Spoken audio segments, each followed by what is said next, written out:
শ্রেণীর প্রিয় শিক্ষার্থীদের, আজকে গণিত ক্লাসে সর্বসমতা বিষয় নিয়ে আমরা আলোচনা করব। তোমাদের এই শিখন অভিজ্ঞতা হলো সর্বসমতা ও সদস্যতা। এটা হলো শিক্ষণ অভিজ্ঞতা 6। এই শিক্ষণ অভিজ্ঞতার মধ্যে তোমাদের 126 এবং 27 পৃষ্ঠা বলা হয়েছে কাগজে এরোপ্লেন। তাহলে কাগজের এরোপ্লেন তোমরা তৈরি করেছো, আমাকে একটু দেখাও তো।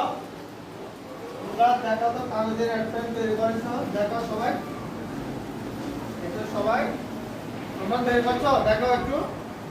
হ্যাঁ, সুন্দর। তাহলে দেখো এখন তোমরা কি পরিমাপ পাচ্ছ।